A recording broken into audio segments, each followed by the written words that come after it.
Faut vraiment être au clair, des nouvelles choses, qui se passent, avoir une ouverture d'esprit aussi, sur, comprendre le patient dans ses croyances, dans sa philosophie donc c'est une veille juridique principalement, mais aussi il faut s'éveiller, à tout autre point de vue, et c'est ça aussi quand on parle, je vous ai parlé tout à l'heure d'éthique, il faut aussi, voir, ben, le moins pire pour le patient et ça reste des réflexions, à avoir. Et il existe aussi, des articles dans différentes revues Mmh, qui parlent de la religion au niveau des soins.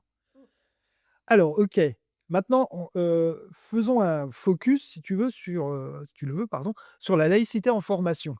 Parce que là, on va parler, référente laïcité des HLD, mais tu es aussi référente laïcité de l'institut de formation dans lequel on travaille tous les 2. Heu, Première question, est-ce que, la laïcité en formation, est-ce qu'elle s'applique-t-elle de la même manière en formation qu'en service hospitalier? Et j'aimerais autrement dit, j'aimerais savoir si les élèves aides-soignants et les étudiants infirmiers, est-ce qu'ils sont soumis aux mêmes règles aussi? Alors là, on parle, de statut. Ouais, Quand, tu me poses cette question, je la vois comme ça. Alors à savoir que déjà, rien qu'en formation, on a 2 statuts différents. On a des étudiants infirmiers qui «appartiennent» entre guillemets à l'université et des élèves, aides-soignants qui sont plutôt dans le milieu professionnel. Donc là, déjà, on a 2 statuts différents, il y a un distinguo de dans, genre. l'institut de formation.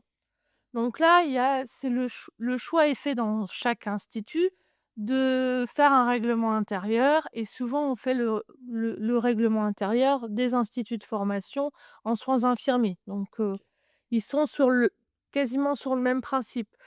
Par exemple, sur d'autres instituts qui peuvent être dans un établissement public, donc un lycée, par exemple, la loi ou le principe de laïcité reste que vous êtes dans un établissement public. Donc là, les élèves donc de ces établissements, peuvent avoir à discrétion des signes religieux, mais ça veut dire que, on ne doit pas le voir, De façon non ostensible.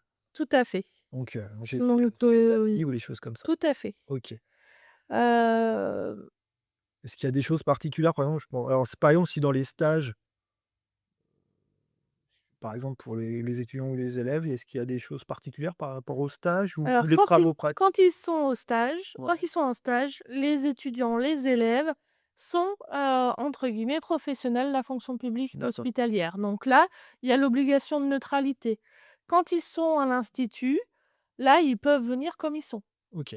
Voilà, donc ça, c'est dans le règlement intérieur. Par contre, pour les ateliers pratiques et ça aussi, c'est toujours un choix des instituts par rapport au règlement intérieur. D'accord. Nous, sur l'IFP de Beaune, nous avons fait le choix que quand, on vient en atelier pratique, OK.